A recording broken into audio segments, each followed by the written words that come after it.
mendirikan sholat, maka mestinya kita harus membangun jaringan. Minimal, kalau toh kita di perusahaan, ya membangun serikat pekerja, agar hak-hak sebagai orang muslim dihormati.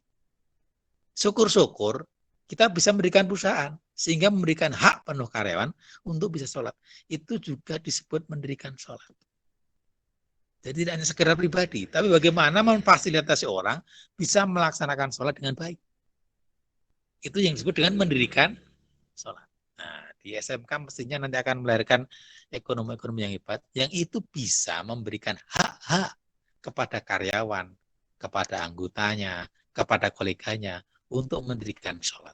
Jangan sampai kemudian kita mau perusahaan disuruh sholat, kita mau sholat saja tidak ada waktunya. Bahkan berjihad tidak boleh. Itu luar biasa. Sehingga kekuatan ekonomi itu bagian daripada mendirikan sholat. Yang kedua, kekuatan politik. Karena kita termasuk negara yang mengakui agama dan berhak beragama, maka kita bisa melaksanakan sholat dengan santai dan tenang, tanpa tekanan dari manapun. Karena apa?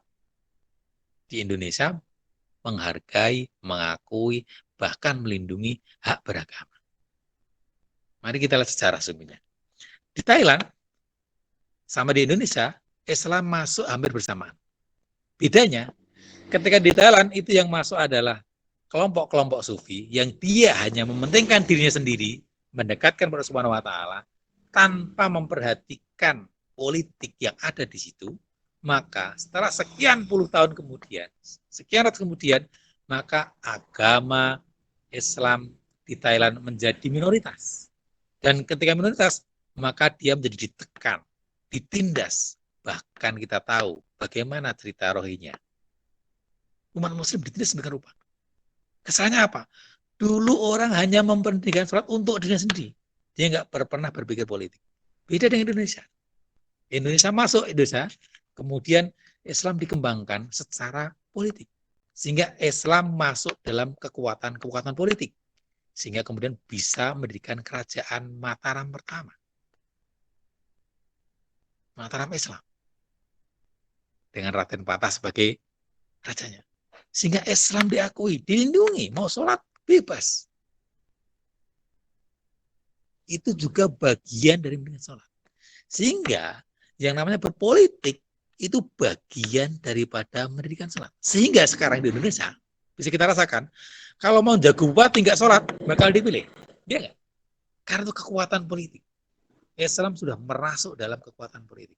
Sehingga saya berharap dari kader-kader muslim jangan sampai antipati pada politik. Karena jangan-jangan kita nanti akan terjebak kepada apa yang terjadi di Thailand. Umat Islam jadi minoritas, tertindas. Sekarang saja kita bisa merasakan kan, ulama mulai dipinggirkan, ya enggak? Karena apa? Kekuatan politik kita enggak berkuasa di pemerintah. Coba kalau yang berkuasa itu agamanya luar biasa. Tentu tidak demikian. Itu bagian daripada mendirikan sholat. Sehingga yang dimaksud dengan sholat tidak hanya sekedar kemudian secara pribadi sholat, tidak. Tapi bagaimana orang bisa sholat dengan damai, dengan tenang, melaksanakan sholat secara sempurna. Sebagaimana pada masa Rasulullah, sahabat itu kalau sholat sembunyi-sembunyi. Sehingga mereka, kita lihat bagaimana Bilal ditindas, disiksa. Hanya gara-gara dia pengen sholat. Sehingga kemudian Allah menyampaikan, A'udzubillahi minasyaitonir rajim, wa limakkinanna lahumul ladinahumul ladina tadalah wa liyubaddilannahum min ba'di khaufihim amna. Muhammad, kalau kamu Islam tanda sudah menang, maka orang-orang yumakkinanna, dia akan bisa merdeka dalam melaksanakan kegiatan keberagaman, terutama sholat. Tidak diganggu, tidak dikasih waktu. Yang mana walimnya dia memungkinkan untuk melaksanakan secara bebas, secara sempurna, tanpa diganggu banyak.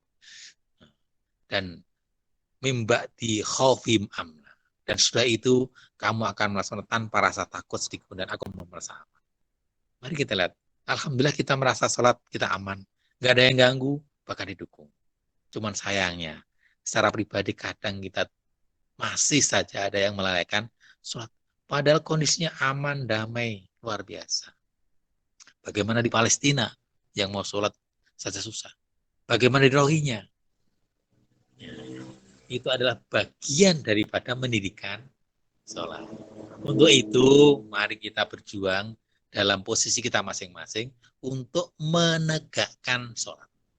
Yang di sekolah, mari kita tegakkan lewat pintu sekolah. Yang di kantor, mari kita tegakkan lewat kantor. Yang di pemerintahan, mari kita tegakkan pemerintahan. Yang di pertanian, mari kita tegakkan pertanian. Maka semua itu bergerak dalam rangka mengawal liyuqimus sholat, untuk mendirikan sholat. Dengan demikian, yang namanya mendirikan sholat tidak hanya sekedar kemudian kita secara pribadi sholat. Bukan demikian.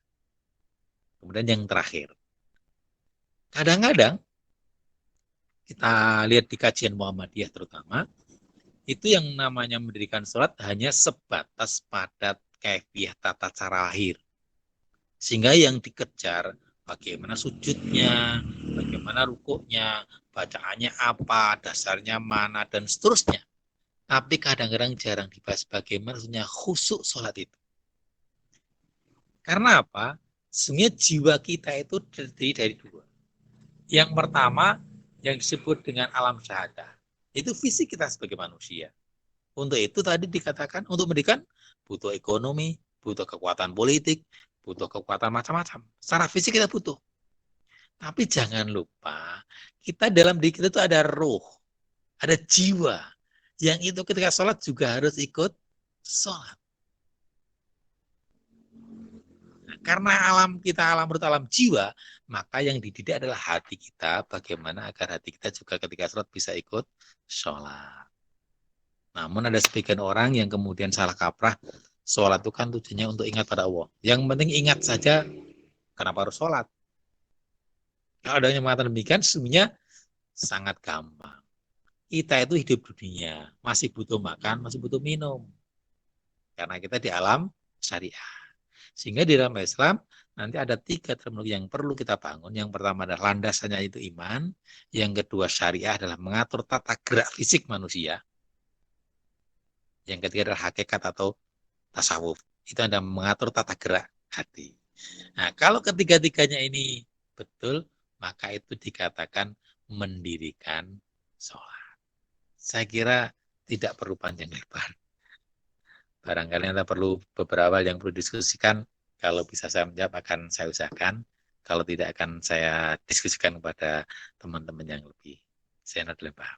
Demikian Pak Munawar, mungkin sedikit dari saya bisa memberikan tambahan agar kita dalam mendirikan sholat itu kemudian tidak hanya secara pribadi, dan bagaimana kita mengawal sholat ini agar bisa tegak di bumi Indonesia. Demikian, Assalamualaikum warahmatullahi wabarakatuh.